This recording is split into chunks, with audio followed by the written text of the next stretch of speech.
All right. All right. So it is 6:35.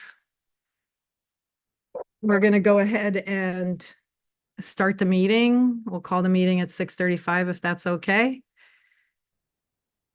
And we have a guest today from Department of Sanitation, Joe Automanelli, who has spoken before our committee a couple of years ago, I think, and he's such a great representative and full of knowledge. So I'm happy to have him here today. Um, oh, wait, where did Joe go? Is Joe still? Oh, there you go. You're on mute and you might want to unmute yourself unless that's the off. Okay, perfect. Thank you, Antonella.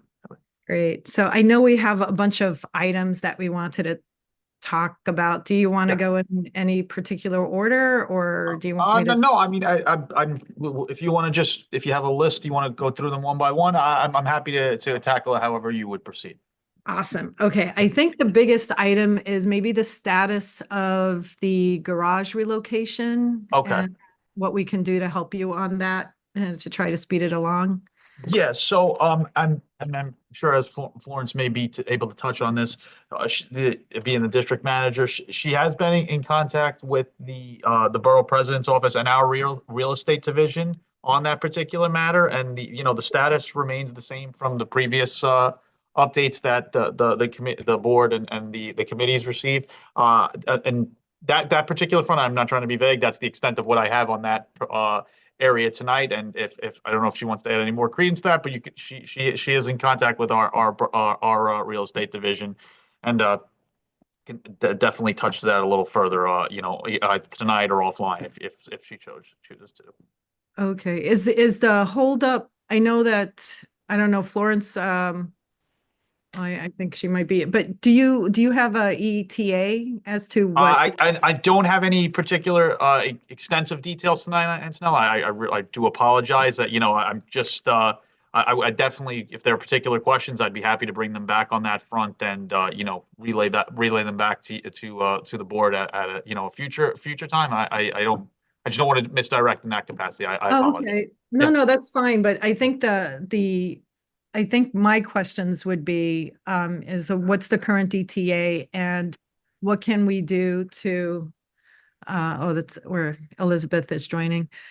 What can we do to kind of speed along the process? Because we've been getting a lot of questions. I know, um, Shahanaz here, works in that area and she said it's a very dangerous situation.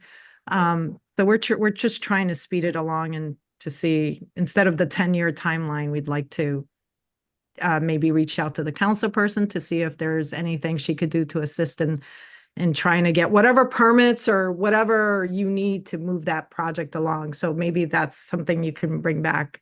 of course. I'd be happy to bring that back to communicate that to see what we can be done on our end at that. Oh, okay. And Florence, you wanted to add something. I'm sorry.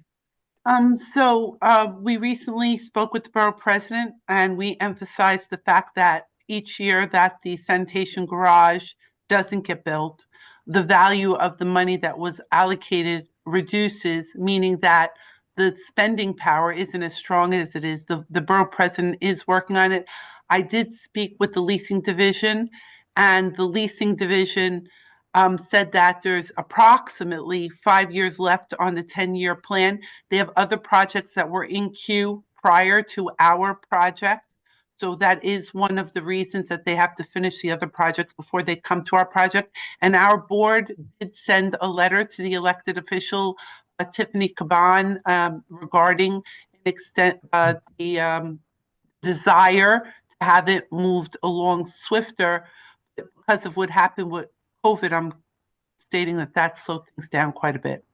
Okay, thank you for the update, Florence. I really appreciate that. All right, so to be conscious. Oh, does anyone else have any questions? Anyone on the committee have any questions on that subject for Joe? Or things that we'd like him to, information we'd like him to bring back to us?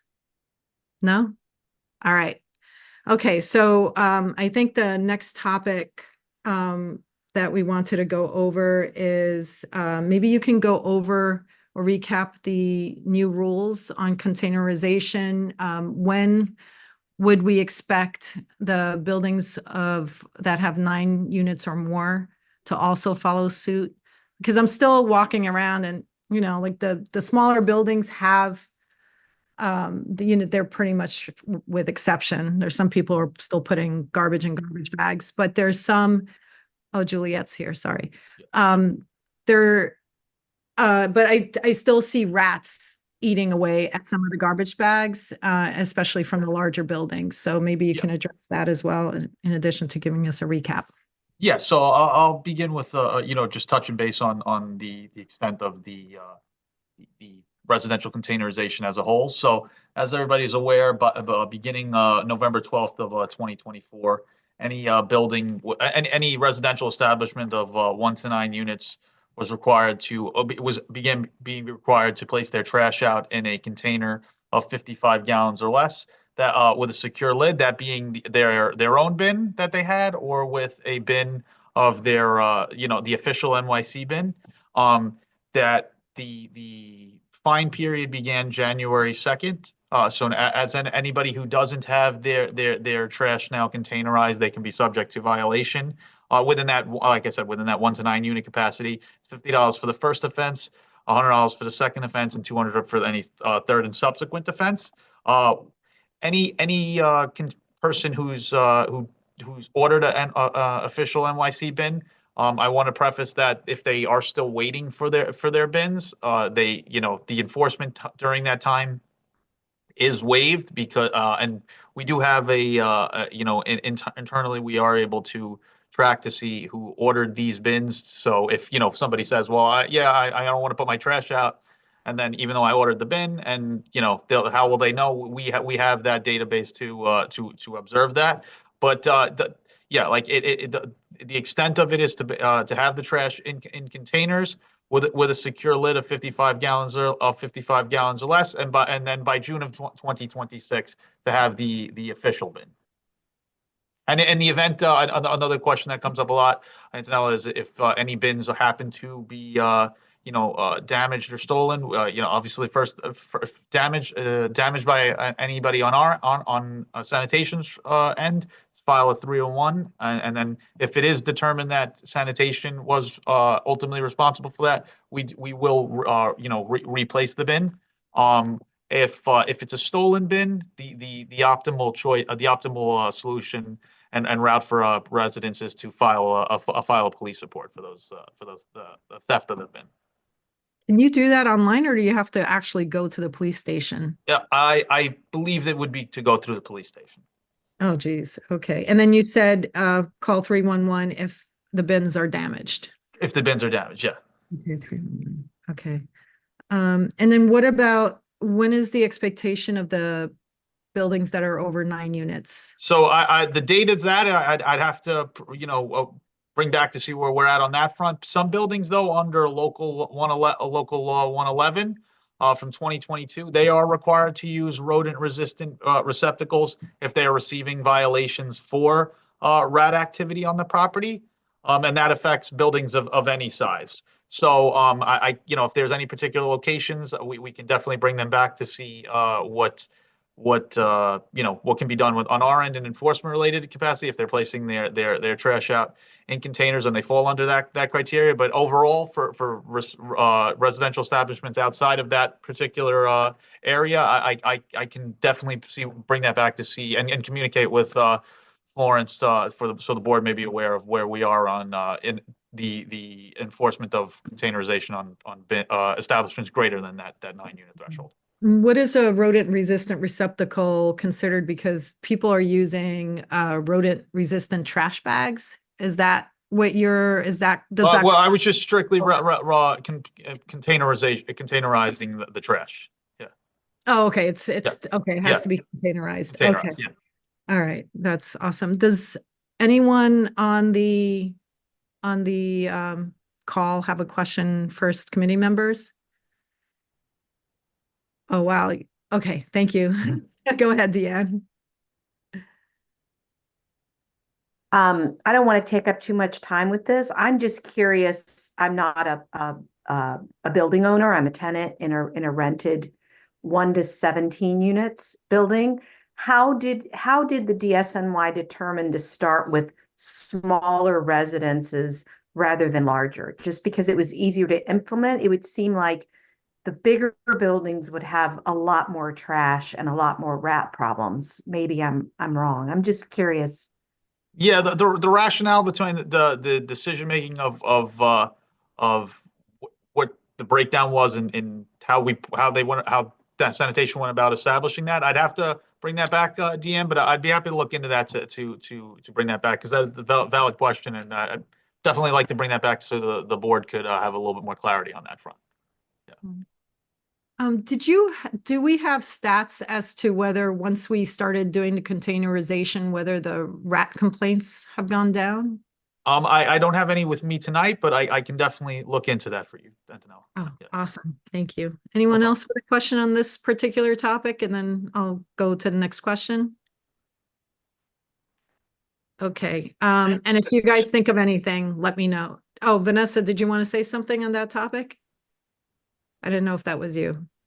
No, that was me. It's Evie. Oh, Evie, sorry. Hi.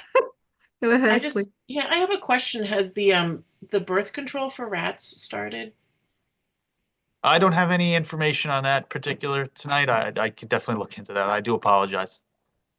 Okay, thank you.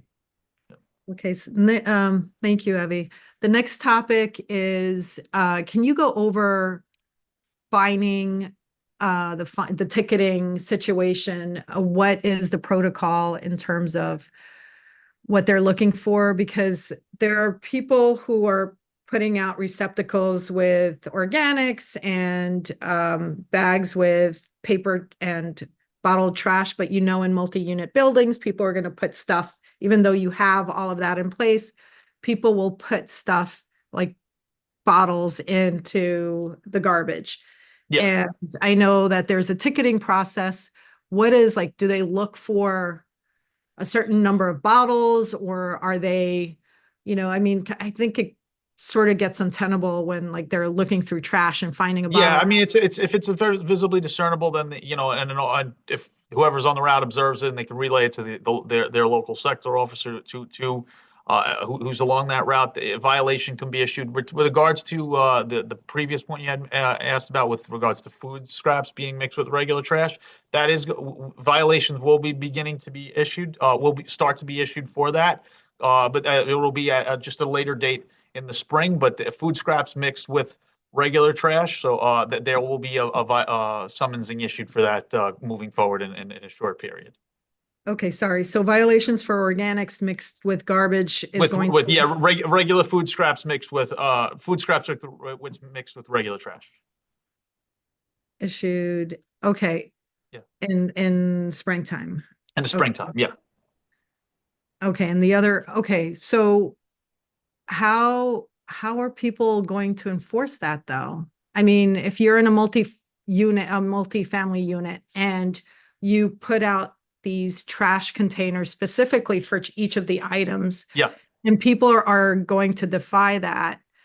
You have a lot of small people, mom and pops that own like 3-family houses or even 5-family houses, and they're going to get tickets because people can't follow the regulations. I like, how is that going to work? You're going to have so with a lot of these people being angry. Yeah, with set out rules, it's obvious. The main purpose is to make sure that everything's marked correctly. So compost should be marked with compost decal. Regular trash, obviously, separate itself, and recycling with whatever commodity is metal, glass, plastic, paper, or cardboard for that commodity. Everything should be segmented by that particular commodity, and an officer should be able to see what is in each of those containers. If there's obviously some, once we start issuing violations for food scraps mixed, food scraps happen to be mixed with regular trash, because it's not in its designated bin, then it'll be a little bit more discernible for officers to go about identifying who's in compliance and who isn't in compliance. No, I understand that, but I think the feasibility of it or the practicality of it when you're in like a 3-family house, like you know, a tenant or a roommate or someone, Yeah. they might not care. So they're not going to get the ticket. It's Yeah, the homeowner to get the ticket. Of So- course, and we can bring those those concerns back, Antonella, to see how, you know, for a little bit more of a in-depth purpose of how we're going to go about addressing that. Just trying to give you the broad scope of it at the moment. Okay. All right. Yeah. Because I think a lot of people are going to be upset. They're following the rules. The homeowners are following the rules. It's just that, you know, what's the expectation? You have to go through everyone's garbage and see Of their course, of stuff. course. I mean, Yeah, that's kind of, so just, yeah, it would be great to get feedback of on that. course. Does anyone have any questions with respect to that particular topic? Oh, no? Okay. So I'm Yes. moving right along. I'm moving right along. Yeah. Oh, sorry. Go ahead. Question. Go ahead. Okay. Oh, Okay. Shahana, sorry. I Who completely. go first? Okay. I'm Shahniz. Good evening, everyone. I want to ask about the compost. Like, I know Brooklyn and Queens is supposed to do compost, and now, if you are in Naisha, how you can do this if you want to be part of the compost, and where you can give the food, like where you give the scrub of the food, like do you have days people can go outside with scrub food and give it to the sanitation? Can you explain about this, please, especially for Naisha people? Yeah, in terms of the options for Naisha, I'd be happy to look into that for a little further. But a more immediate option is that we do have smart compost bins that are also readily available to people and across the city. It's just about downloading the app, and you just basically are able to input your location, you scan it, and you're able to put your compost in those bins also. So it's a more immediate a form of composting for people who have a little bit more of inaccessibility with regards to composting. But regarding Naisha, I definitely will look into that and bring that back to the board so we can have a little bit more clarity on that as well. Okay.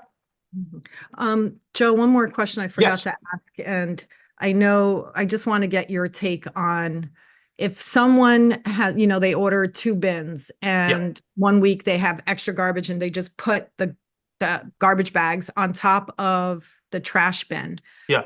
Will they get a ticket? Yes, anything, all garbage, the general ruling is that any amount of garbage that you have, like bags wise, that can fit in a bin, you should have as many bins to accommodate that. So, you know, if you have a large holiday party, you should have every amount of bag you generate should be in a bin. Oh, with the exception, obviously, if you have a larger bulk item, you place that beside the bin, but any amount of bags, trash and bags, it has to be containerized. Yes. Okay. Okay. Fair enough. Yep. All right. Thanks. All right. So the next topic, unless someone has a question, please raise your hand. And if you know, oh, Dominic, go ahead. I missed your hand. Oh, and Florence had a question. Apologies. Okay. Go ahead, Dom. So Florence's hand was up first, by the way, for a Oh, while. okay. Florence, you want Sorry. to go first, or? Yeah, please. No, you go, Dom. I Okay, can wait. quick question, Joe. Hi, Joe. How are you? Hi, how are you doing, Dominic?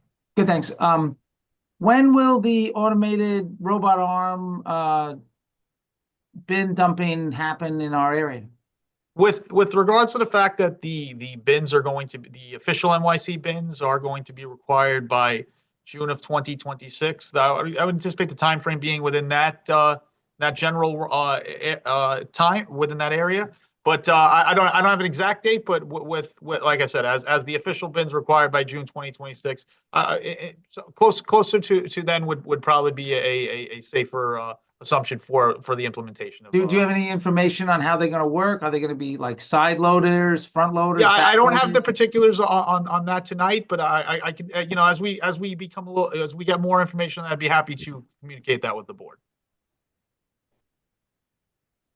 loaders? Thanks. Of course. Thank you. Florence. Just wanted to share with the board, rat issues can be called into the office. Everybody should call 311 if you see rats by trash. Call 311, get the number, call the board office, and we report the rats, even if they're burrowing next to, adjacent to the trash. In fact, we had those complaints today and we took care of that. And for Shahanaz, the orange bins that you see, like for example, on 30th Avenue, those orange and brown cans, Those are the composting bins, and they're very, very easy to use. And they're not far from some of the niche developments. You can just go there and take your compost, and it's really useful. And that's what was being used in the beginning before the composting became official. Okay, my question also, Florence, thank you for bringing this. As a senior center, we have a lot of scrap food, but because we put our garbage in Naisha, we don't do compost. This is why I'm asking how we can do it, especially for the center. You get it? I'll reach Yes. out to your TA president, and I'll find out from your TA president, and I'll get back to you on that. I'll talk to your tenants association president and let you know. Thanks a lot. But you can always, right, Joe, they can always get a bin, a brown bin, 55 gallons or less, and do it on their own as part of NYCHA, no? That's what I was saying. I was going to reach out to bring that back to see where we, our implementation on that regard, and then communicate with the board so we have a little bit more clarity on that front. Yeah, Okay. that's why I'm asking, because for us, even if I get the gallon, where I can give this gallon, like, because for us, all the garbage go to Naisha. Naisha do everything for us. NYCHA has separate sanitation. Yes. It's not DSNY. That's why I said I would get in touch with the tenants association president to help. I learn something new every day. Thank you. Joe, all right, any other questions on this topic from anyone? All right, next question, disposal of lithium batteries. I've seen garbage trucks, garbage trucks have caught on fire because of disposal of lithium batteries within the garbage. What do you suggest? I mean, I don't know how we would get the word out. I brought up in the community, one of the community board meetings, or in like part of our expense items, if we could do a pilot program at least once or twice, a couple, well, I was thinking quarterly, but it's my wish list. But even like once or twice a year, if we could do a pilot program where DSNY can pick up hazardous items like lithium batteries or other things that people would normally throw in the trash, because I can tell you without a doubt, people are not going to Astoria Boulevard carrying all this stuff on the subway or on the bus. A lot of people are not, we're trying to get cars off the street, and I don't think it's tenable. So thoughts, what do you think about that?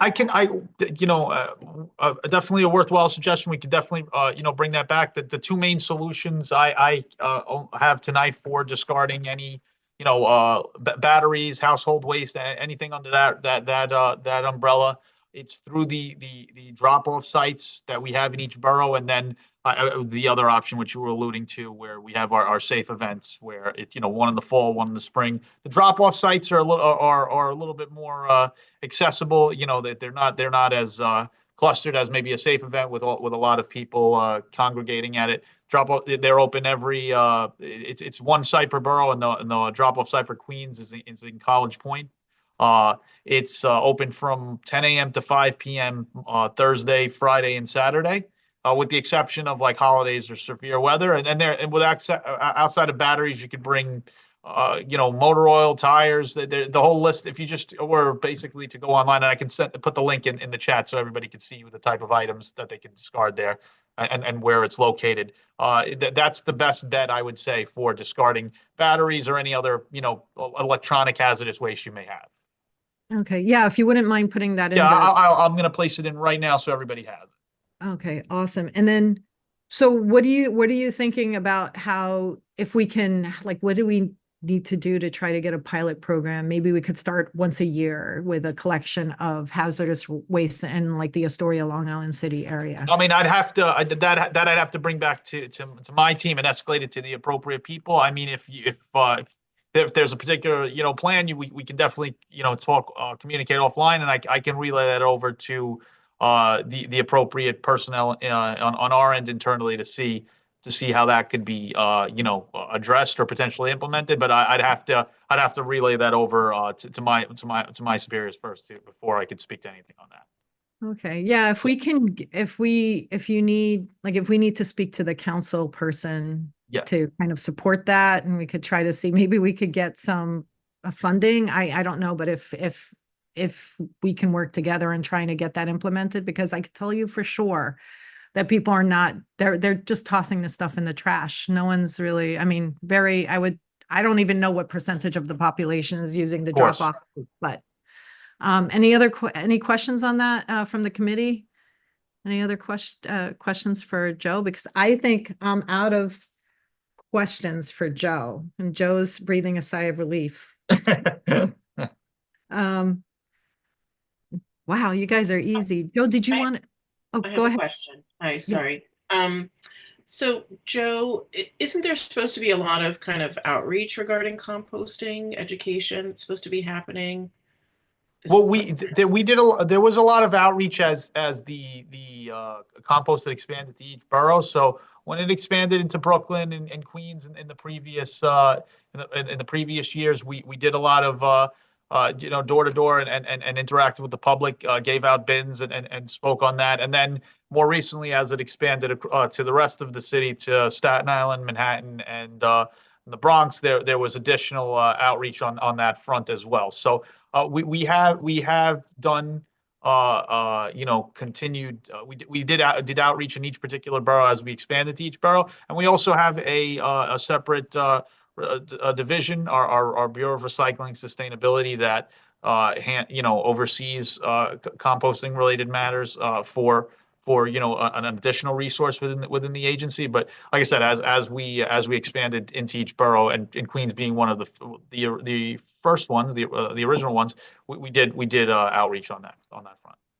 And there is data on how much organic matter is being kind of diverted from landfill as well, I think, by district, right? So we could get that information. Yeah, I would that again, those numbers, I don't have anything on that for tonight, but I would definitely look to see if what we have and what maybe we would potentially be able to share with the board. Yeah. Thank you. Great. Oh, before we let you go, I know Deanna, did you have any other questions for Joe? Because I know you sent me an email. I think go ahead. Sorry. My wish list. Yes. Well, one thing that pops right to mind is I live around the corner from the 31st Avenue open streets, and I love them because that's when 31st Avenue and those two blocks gets the cleanest that it ever is. As a 25-year resident of Astoria, who is in charge of the street garbage cans, and which ones are wire mesh, which ones are like divided, a little sturdier? The wire mesh ones are a disaster, and they are completely overflowing around where I live, and I walk around and pick up garbage. But I know there are other areas in Astoria that are just dumping grounds around construction areas. What's the deal with who gets what kind of can and what corner gets a can? So there's to your last point, where bins are placed, they're generally placed where there's on commercial corridors where there's high pedestrian foot traffic. Now I know I'm from the area, so I know exactly where you're talking about. On 31st Avenue,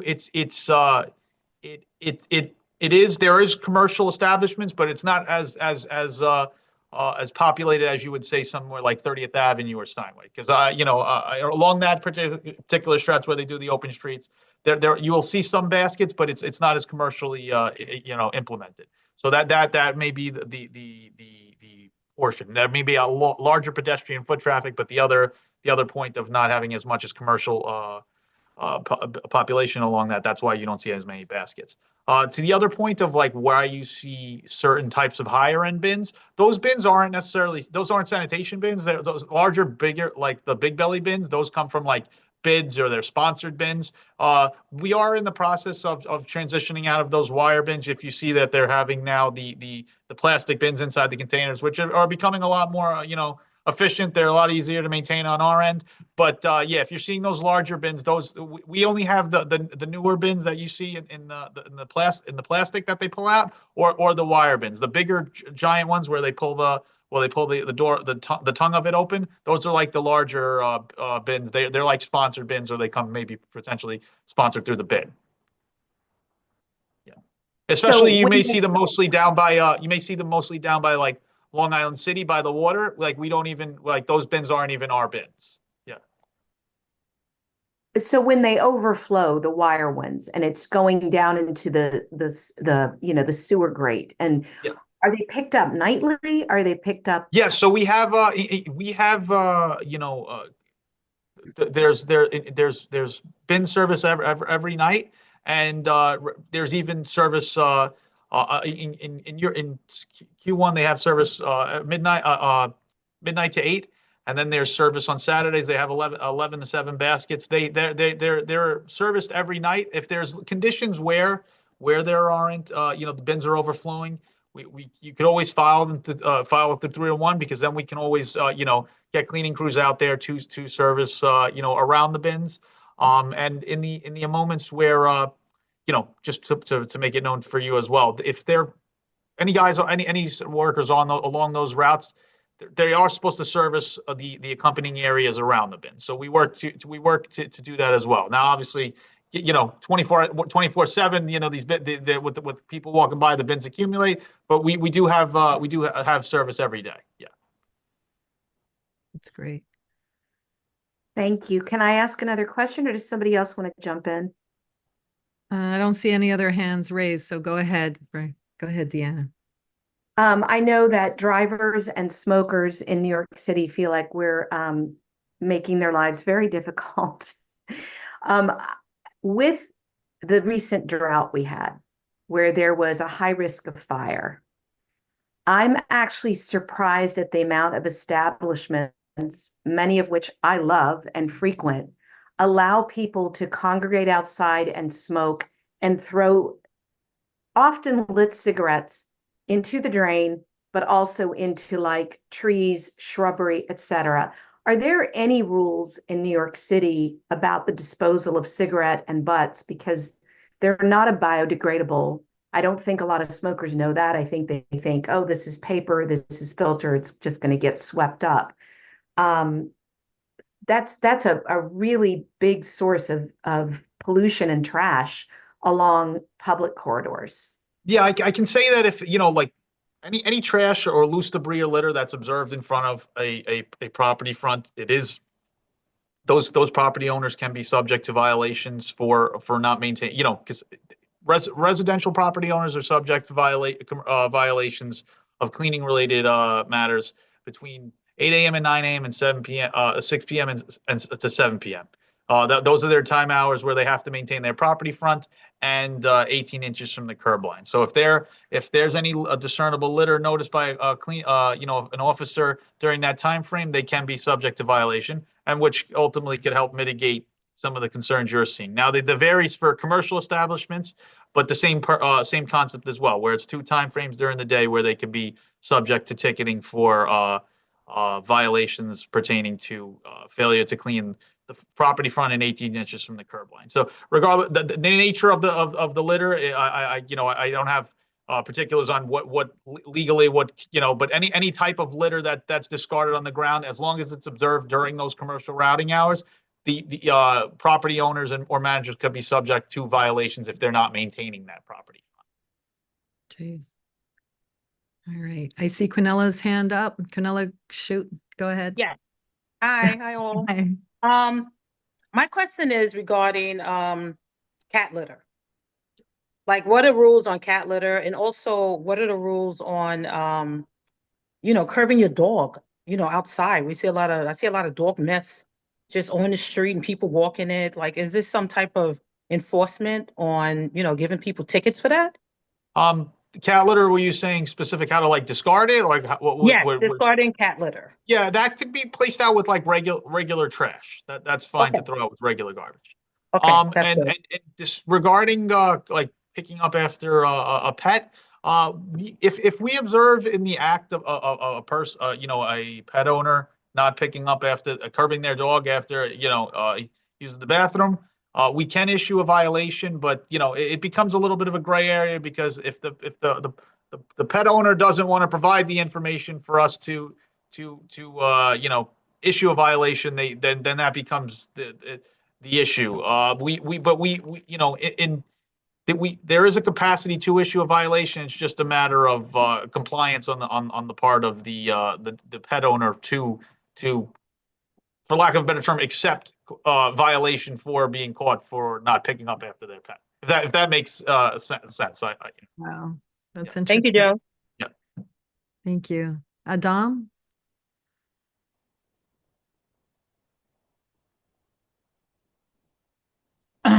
Unmuted. Hi, Joe. How are you? I So it's getting worse and worse in Dutch Kills here, where auto repair shops are just parking their work products all over the street.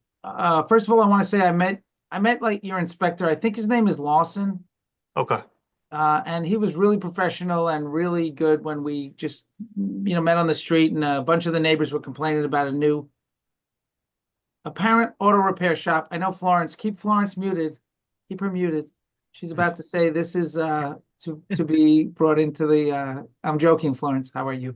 Brought into the CB in a different way. But Joe, I just want to plant the seed that this is insane. All these cars, junk cars on the street. I believe there's some law about 3 days on the street. I don't think it's enforced. We need change here in Dutch Kills. I don't just want you to nod your head or say, I'm going to go and take it back under advisement. I really want to, not today and all, but I'm joking, but I only say that because you've been saying it a lot today, which is, but look, before, so what they do is they park these cars in the street. They're all, bumpers off and junk off. So there's two aspects to this, and they obviously put these fake out-of-state or temporary plates on them, which they don't care about getting tickets. So they get tickets during the street cleaning. They get tickets for no inspection or whatever it is. And it's got to change. It's just got to change. Yeah, well, what are the laws, and how can the laws be changed so that they are not allowed to put their personal property, their work property, on both sides of streets? And I just want to say, it's not about one or two. It kills the whole life. It kills the whole streetscape, because the normal, the residents from all the buildings around don't park on the street anymore. So it becomes quite desolate and a little more dangerous. So it's got compounded effects that are negative. Yeah, wait, I just want to say before you go, Go also, and I'm going to email you offline. Lastly, the same specific shop, and there are 2 or 3 in this neighborhood, but I don't believe they've got car repair licenses. They open up as a spa, and we smell the paint, and then they're using their pressure washer every day on the street, which means dumping. It's water, I know, but you know what? They're cleaning off chemicals from the car, so it should not be legal. It's going into the sewers. So these are all my thoughts, and it's crazy. I'm done. Over. Thank you for any thoughts. Yeah, I was just going to say, I mean, we've had issues with that, that in the past, and I think that was a particular location that was of an area of concern. Our derelict vehicle unit, allows them to tag and tow vehicles without plates, but sometimes like you said, with these shops over here, they come out. These owners use loopholes by saying they claim the vehicles and they just wind up leaving them there. That's where we kind of work with PD as like joint, in joint task force to tag and tow, as a joint ops to tag and tow these vehicles. But I'd be happy to communicate with, work with you on that particular issue, so we can bring those back to see, at least getting our people out there to look into the location, our enforcement team to look out there and look into it. Okay, I will email you. Yeah, and you reminded me of a thing. Motorcycles don't move sometimes on street cleaning. A lot of times on my block, there are 2 motorcycles that'll park and not move their car. I mean, their motorcycle, and they don't get ticketed. So, is there a rule that?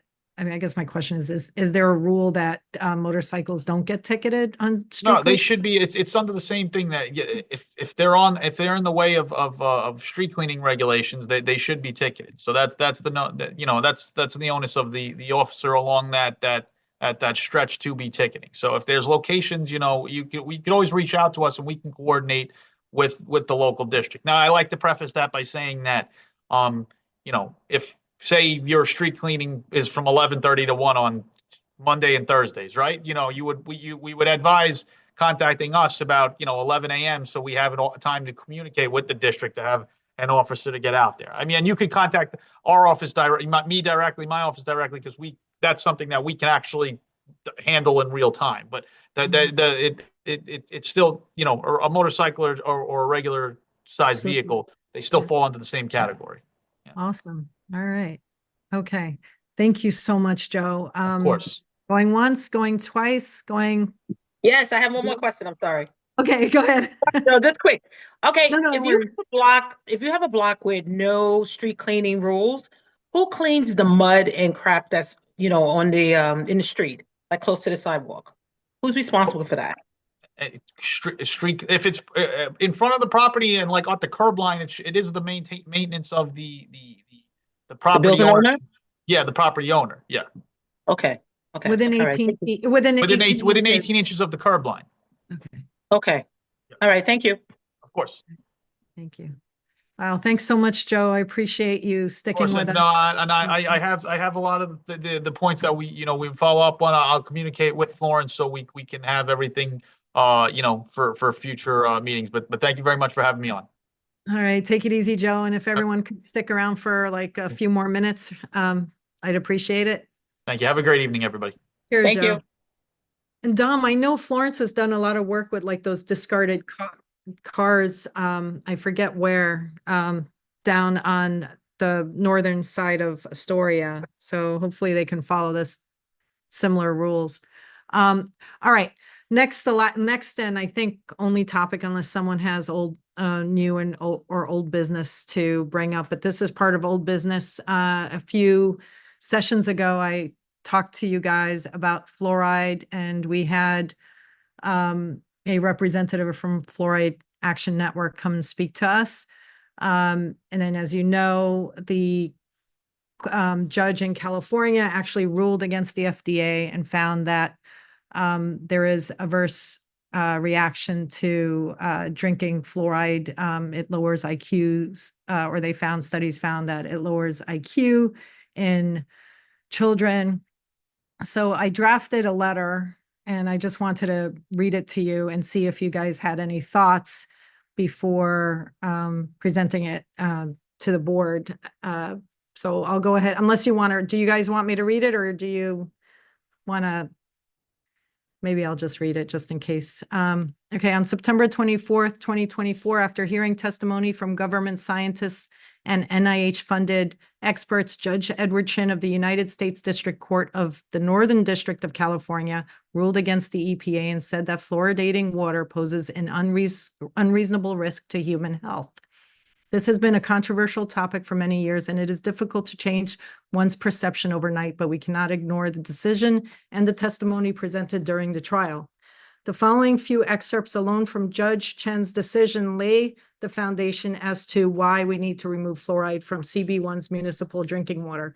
Of course, this is going to affect, I mean, and they can't just take it out for our for our area, but we just need to, I guess, go through the motions. Okay, that's not part of the letter, but the court finds that fluoridation of water at 0.7 milligrams per liter, the level presently considered optimal in the United States, poses an unreasonable risk of reduced IQ in children. The court finds that there is an unreasonable risk of such injury, a risk sufficient to require the EPA to engage with a regulatory response. In all, again, this is from the decision. In all, there is substantial and scientifically credible evidence establishing that fluoride poses a risk to human health. It is associated with a reduction in the IQ of children and is hazardous at dosages that are far too close to fluoride levels in the drinking water of the United States. Reduced IQ poses serious harm.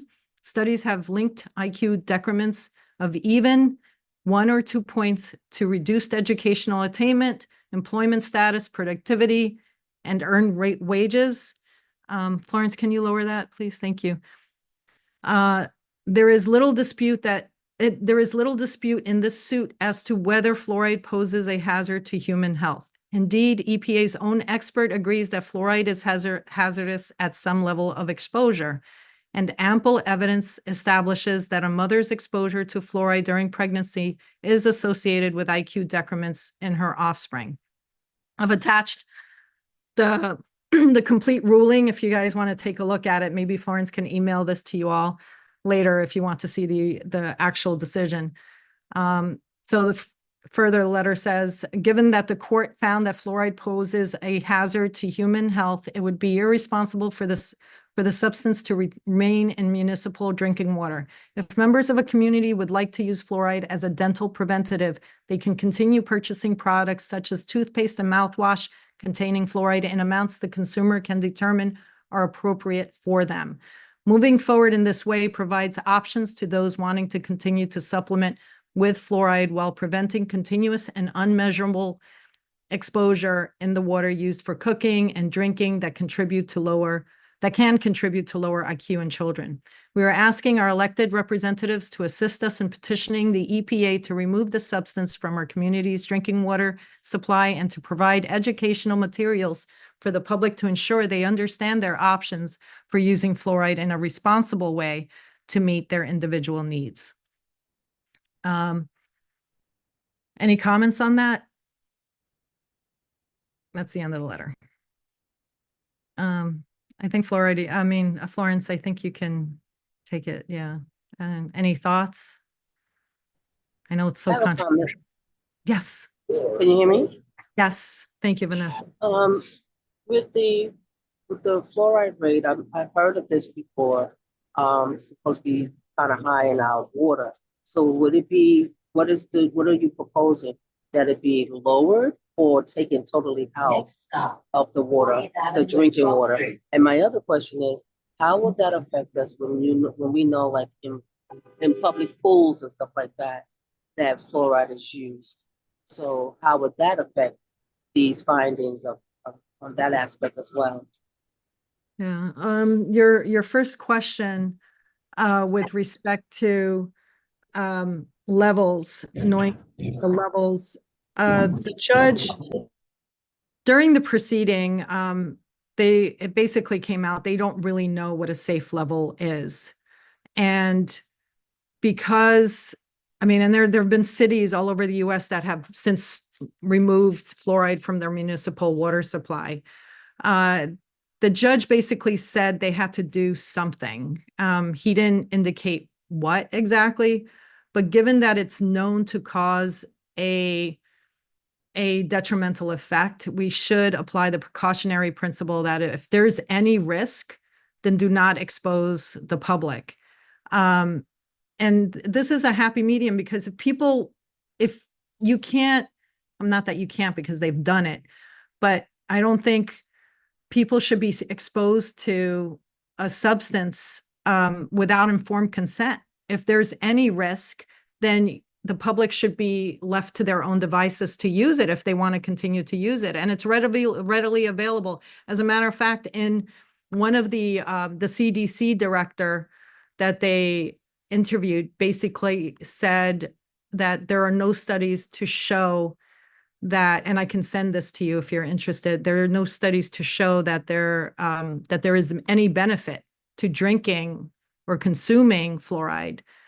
So that's why, like, if we take it out of the water, people, if they still want to use it for brushing their teeth or mouthwash or whatever, they still have that option to do it. And then you're not overexposed, because not only is it in your drinking water, and you said it's in the pool, although you have like the chlorine you have to worry about in the pool too, and the other chemicals. But at least because according to the guy at the Fluoride Action Network, he said that it's virtually impossible to remove, even with filters. You can't remove fluoride. Like if there was a way for people to easily remove fluoride, I guess there might not be as hard, but then people can't afford it. So then that's another problem. So the safest thing to do for the public is to remove it. And you're not going to risk your kids a neurological detrimental effect by doing so, because you're actually exposing them to it if you keep it in the water, and risking a lower IQ, which has been found to happen. Thank you for that. Because my concern is, like, how will we continue to make sure that we have proper filtered, other than we do it at home, but you know how our water comes through the whole entire system that the city puts through from whatever stream and all of this, are we guaranteeing that they're properly filtering the water so it could be drinkable? Because I know that's where the fluoride was supposed to come in to add that extra protection. Yeah, they're I'm not actually sure not why. filtering any of the water, as far as I understand. And they add other chemicals to the water. There's chemicals that are added so that the pipes don't erode. Chlorine is added as a disinfectant. So you have other chemicals, but fluoride is probably, it's a known neurotoxin. And so people don't have informed consent. If you're putting the substance into something that people can't control whether to, they can't control the omission of it, or they can't control taking it out of their water if they don't want it, then, that's a problem, especially if these studies, in January of this year, JAMA Pediatrics, which is a well-respected, research depository, analyzed 74 studies across the world, basically showing that the IQs, these are 74 studies. It's not one study that basically shows that fluoride is detrimental to IQ. So I can ask Florence to send that to you if you're interested. But I guess my question is, are you okay with this letter? Do you have any changes? Do you have any problems with it? Do you want me to add That sounds anything? fine to me. I would like for that information to be sent to me. I really appreciate that, Florence. But Okay. the letter sounds fine to me. Thank you, Vanessa. Is everyone else okay with presenting it to the board? Just The to letter send, sounds great. Sounds great, Antonella. thank you, Quinn. It's fine, Patricia. Thank you. Okay. Dom, Shahanaz, Mario, what are your thoughts? Deanna? I agree that, we can't prove anything, we can't prove that for certain that, there's a negative effect, but there's no real benefit to it. This is a remnant of when, 100 years ago when people didn't have access to things like fluoridated toothpaste. So they needed, something like this in their drinking water. And yeah, the benefits don't really outweigh the potential negatives of putting, an alien substance in the water. So yeah, I agree. Thank you. Thank This you. is national, correct? It's a national or is it- Decision? yeah. Yes. City by It's city, is it state by state, or is it national? It's a national, well, it affects, it's against the EPA, and the EPA decides whether to put fluoride or not into the water. And a lot of but right now, it's been left to the local municipalities to remove it. And so there have been over 170 municipalities in the US that have removed it. I know Florida, there are a lot of municipalities right now as we speak that are having hearings on removing it. So, it's not just us, it's they're concerned about that decision that was handed down. It was a 7-year-long decision.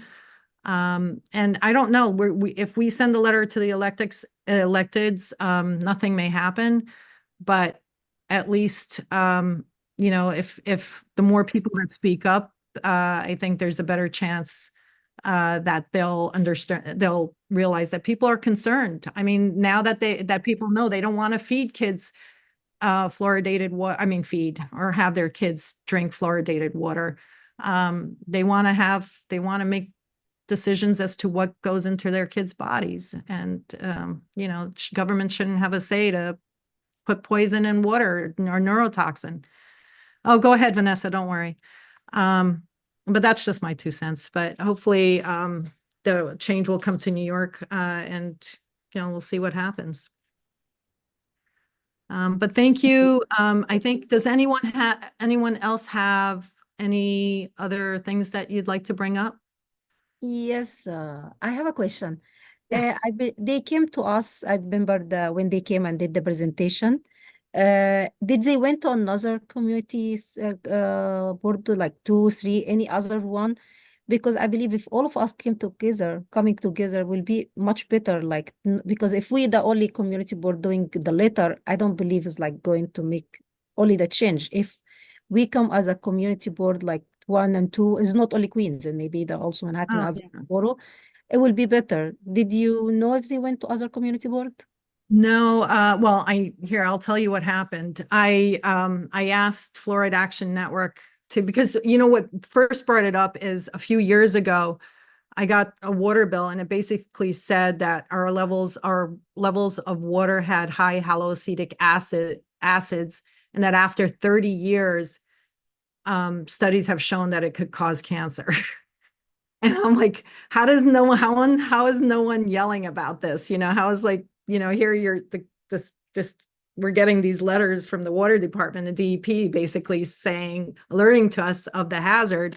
And that was like a temporary, like they mitigated it, and but you know, it's all these chemicals that they're putting in the water. But I did send an email to a lot of the other Queens boards, and I was yelled at for sending. I wasn't supposed to reach out to the other Queens boards. So they didn't, you know, I asked them if they wanted to attend our meeting.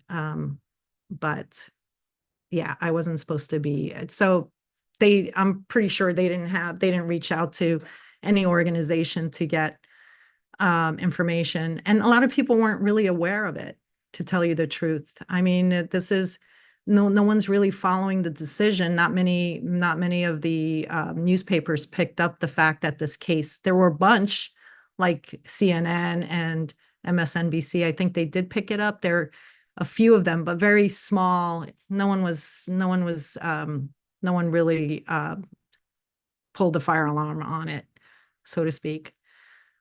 So we'll see. At least we will get it out there, and we'll raise awareness. I'm concerned about our community, but pretty much everyone as a whole anyway. All right. So any objections to me ending the meeting at 7:32? No? All right. Thank you. Can I share one thing in the chat for everybody, since I am a member of Beyond Plastics Queens and one of my fellow members is also here observing as a guest? Yes. I would encourage everybody to, I'm trying to put our website in the chat. Beyond Plastics Queens is a national organization moving to get away from single-use plastics and plastics waste. And there is a Beyond Plastics Queens chapter. I'm going to share that in the chat, but basically any search engine you use, if you just look up Beyond Plastics Queens, it should take you to our link tree, which is where you can sign petitions, see the actions we're taking, join our mailing list, etc. So I'm really pleased to be a public member of this committee, and thank you all for your work. And I appreciate you taking a look at this website as well. And they have presented to our committee as well recently. Yeah. And I'm blanking on her name, but she was amazing. Rachna. Yes. Rachna. Rachna. Yes, she was amazing. I really enjoyed that session that she participated at for us. All right. Well, have a great night, Dom, go ahead. You had your hand is raised. Yeah, I did. So first of all, Deanne, nice to meet you. I didn't know you were a public member of the committee because I have missed a few committee meetings being busy with my own committee. I know that I believe, I don't know about infants or adults, have been found to have up to a teaspoon of microplastics in their fucking brains. It blows my mind. It's just disgusting.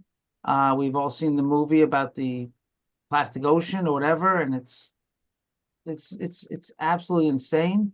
One point that I just had recently, putting out the garbage in a covered bin, is, hi Shahanaz, how are you, by the way, is that when I think it might help recycling, which I know doesn't limit plastic, but it probably does keep it from being one use. If we could raise the 5-cent deposit to 10 cents, I think it's been 5 cents for 40 years now. I think it's insane. I see some very hardworking people collecting bottles. So I suggest that we put together a discussion and maybe a resolution to ask the city or the state to, hi Victoria, to quickly. There's a bill. Change Listen, this. there's a Okay. bill. There's Yeah. a bill in the legislature. It's called the Bigger, Better Bottle Bill. They're doing all these things that you're talking about. And we've taken it to Albany already. And it was in the legislation last year. It didn't pass. We're trying to get it passed this year. And so this bottle bill, we're taking care of that. We're doing that. Hold If on, you're is it possible we can have a discussion about it to know the specifics of it? And so we can consider to support it in some certainly symbolic or significant. certainly We can schedule another committee meeting, like the next committee meeting, if you guys want to speak on it. Would you like to do that? yeah, I can get somebody to speak on the bottle bill if you want that. That I'd be happy to do that. And then Does it advocate for raising the price of a return, Victoria? Yep, to 10 cents. It also raises the handling fee, and it also includes wine bottles and beer bottles and other kinds of bottles. So it expands the bottle bill that There's was. about juice bottles too? Yep. Yeah, that's great. Yeah. Yeah. I know who to get to talk to you about that. I'll go through Deanne.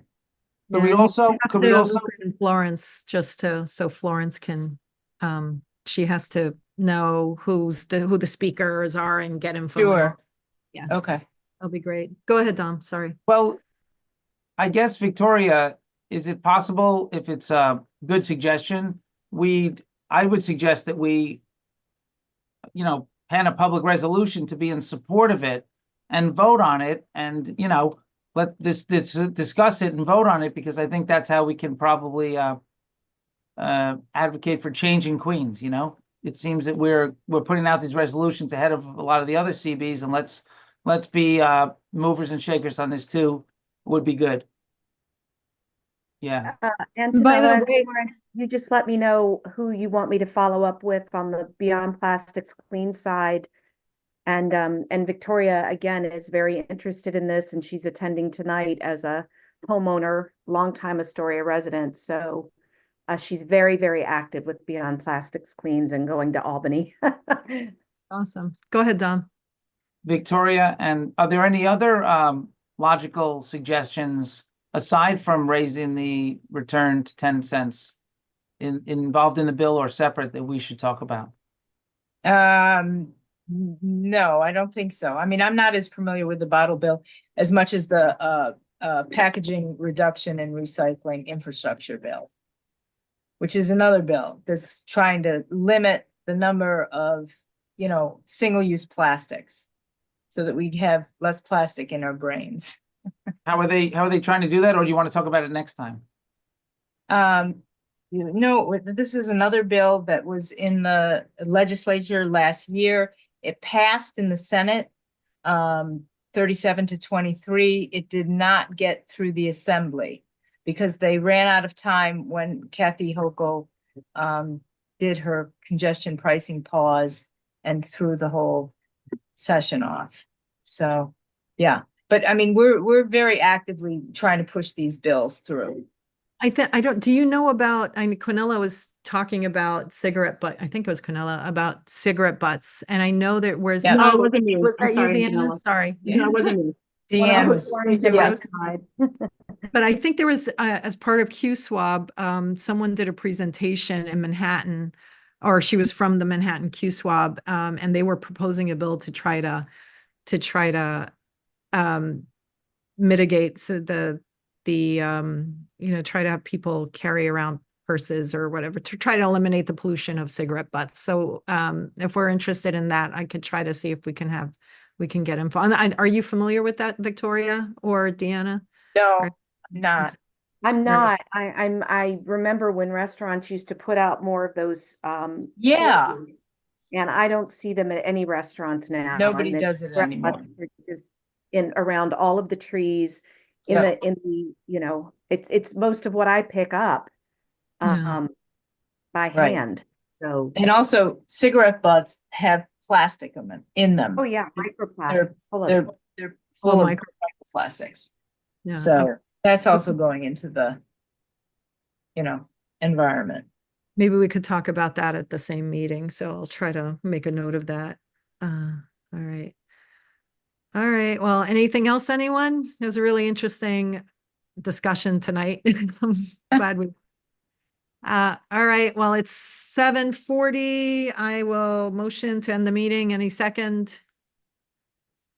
Thank you, Second. Shanas. All right. Have a great weekend or rest of the week, everyone. Thanks, You too. everybody. Thank you. Bye. Thank you.